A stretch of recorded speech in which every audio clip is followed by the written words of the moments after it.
Okay, good evening. I mentioned something yesterday, which I kind of only said halfway, but seeing it again this evening, I'm just going to add a little bit to it. Rabbi Chiel Yaakov Weinberg, on the statement in the Hagaddah of Sheparo lo gazar ella ala zechorim, that Paro made a decree that the male children should be killed. He mentions that when Paro made that decree, he told the mialdos, the midwives, that they should carry it out. And the pasuk says, "Vatirena hamialados esa Elokim." The midwives feared God. V'lo asu, they did not do kasher diber alehen melech Mitzrayim, as the king of Egypt had spoken to them to do. V'tichayena es hayeladim, and they kept the children alive. And he points out that during the Second World War, there were a number of Jews who were forced to work with, as he calls them, the Meratzchem, Yimach Shemam, the murderers. And he says his point is not to judge them. You should never judge anybody unless you're standing in their shoes. Maybe they thought somehow they were helping the victims. But take a look at what the pasuk says, what happened over here. That these midwives, they feared God. Then he says, because someone who fears God does not fear human beings, does not fear Paro, and will not in any way assist or join together in Paro's efforts. On the contrary, vatichayenes hayeladim, as Rashi points out, they made sure to see to it that these children who were born had the food and the drink that they needed.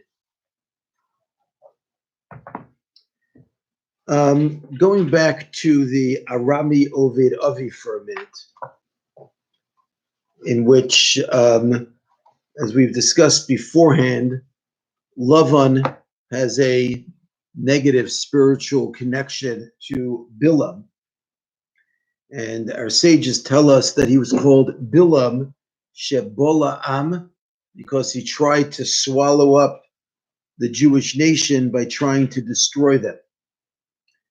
So the Hagaddah, again, Beis Avram, Beis Aaron, in the commentary called Pe'er Aaron, says that we find in a medrash that there are four things that Bilam did to harm the Jewish people.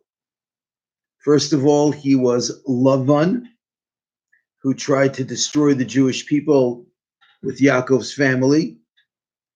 He was one of the advisors to Paro and tried to destroy the Jews in Egypt.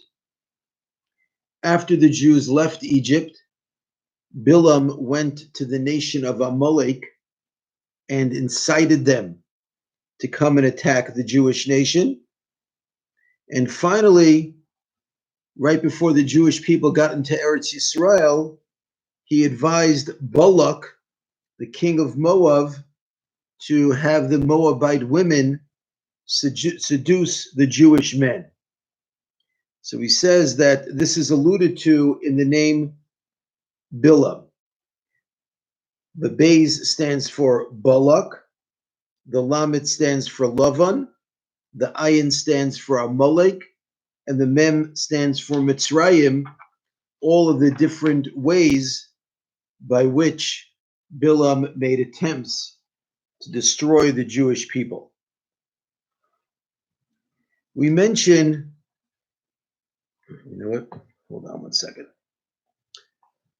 Okay, as we go on, we mentioned that when Yaakov went down to Mitzrayim, he was onus al pi hadibor. Yaakov went to Mitzrayim because he was forced based on the word. What word forced, or the speech really, but the word that someone spoke is what I mean. And the Pe'er Aaron again points out that the words Pi Hadibor have the same gematria, the same numerical value as Avram Avinu. Because he says that what forced Yaakov to go down to Mitzrayim was when Avram spoke and said, Bama Eda. He asked Hashem, how would he know that his offspring would inherit the land of Israel? And it was as a response to that Hashem said that your offspring will be in Egypt for a period of 400 years. Rabbi Yaakov Yechiel Weinberg wants to explain that when it says that Yaakov was forced down to go to Mitzrayim, Onus al pi hadibor, he compares it to what happened by Matan Torah, by Mount Sinai, where it seems over there also that the Jewish nation was forced to accept the Torah. And actually the Gemara in Maseches Shabbos puts it very graphically. It says that Hashem picked up the mountain and held it over the heads and said, if you accept my Torah, good, and if not, you're going to be buried there. And the Gemara discusses at length the fact that the people were forced. But he wants to explain that this is really a metaphor to explain to you that it wasn't that Hashem actually literally picked up a mountain over their heads.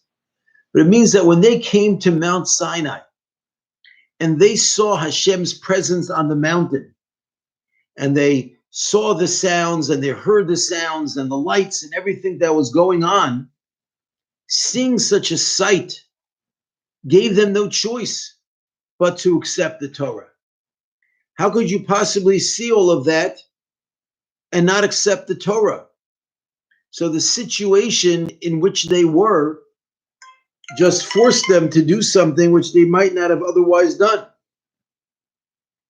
So too, he wants to say that what forced, so to speak, Yaakov to go down to Mitzrayim was because Yaakov needed to go see Yosef. After Yosef was missing for so many years, and Yosef was now down in Mitzrayim, he had no choice but to go. Now, obviously, the reason why Hashem orchestrated that to come about was because Hashem had decreed that the Jewish people should be in Mitzrayim for 400 years. But the manner in which it actually came about was because the circumstances and his desire to see his son after all those years, that's what actually forced Yaakov to go down to Mitzrayim. As we continue on, give me 1 second. The Lemudim ben Nisan comments on the words Bimsei Ma'at. When the Hagaddah again is going through the psukim about Bikurim that describe the going out of Mitzrayim, it mentions Bimsei Ma'at, that when Klal Yisrael went down to Mitzrayim, there were a small number of people. And to support that, the Hagaddah brings down the pasuk of B'shivim Nefesh, that when the Jewish nation went to Egypt, there were a total of 70 people. So Lemudim ben Nisan points out that in one place, the pasuk is referring to them as Ma'at, a little bit, and another place, the word used to describe them as Shivim, a number. And he says that if you add the gematria, the numerical value of Ma'at, to the numerical value of Shivim, it shares the exact same numerical value as the word Yisrael. Also, he points out that within the word Ma'at, you find the letters Ayin Mem, Am, nation. Also, the letters Ayin Mem, Am appear in the word Shivim. So each of those words alludes to nation, and again, as we said, combined, they add up to Yisrael, which is certainly our nation. But he says in the word Ma'at, after you remove the letters ayin and mem, you're left with the letter tes. And from the word shivim, 70, when you take out the letters ayin and mem, you're left with the letters shin yud beis. And if you unscramble those letters, tes with shin yud beis, it spells out shivte, the tribes of Israel. And he says all this is alluded to in the pasuk in Parshas V'zos HaBracha, Bisasef Roshei Am Yachad Shiftei Yisrael. That you have over there the words Am, Shiftei, and Yisrael. Furthermore, he points out that if you take the Ayin Mem of Ma'at and you subtract the tes of the word Ma'at, so that's 110 minus 9, you're left with 101. And in Shivim, if you take the letters Shin Yud Beis, which is 312, and you subtract Am, which is 110, you're left with the letters Resh Beis, which is actually double the Kuf Aleph, the 101 of the Am minus Tes. So he says that Kuf Aleph is also the gematria of the word Yotze, to exit. And he says all of this is an allusion to the fact that Bilam, when he wanted to curse the Jewish nation and was forced instead to bless them, he ended up being stuck mentioning 3 times the fact that the Jewish nation was going to get out of Egypt. He says, Hine'am yotza mi Mitzrayim, kel motzi'am mi Mitzrayim, and kel motzi'o mi Mitzrayim. So Bilam, despite all of his machinations against the Jewish people, ended up at the end having to concede that despite all of his efforts, they got out of there. Switching back to the Lemudim Benisim, the Hagaddah again quotes a pasuk, Vayihi Sham Legoy, that the Jewish people became a nation in Mitzrayim. And the Hagaddah comments, Melamed Shahoyu Yisrael Mitsuyanim Sham, that tells us that the Jewish nation was distinguished in Mitzrayim. And he explains that that's why the Jewish nation didn't disappear. Because we have a rule in halacha that if one thing gets mixed up in 60 things, let's say a non-kosher piece of meat in kosher meat, if there's 60 times as much kosher as non-kosher, the non-kosher meat is batel. It becomes nullified and lost within the whole mixture. However, that rule doesn't apply if what's mixed in is something that's a davar chashav. It's something that's very significant. Because something that's very significant doesn't disappear.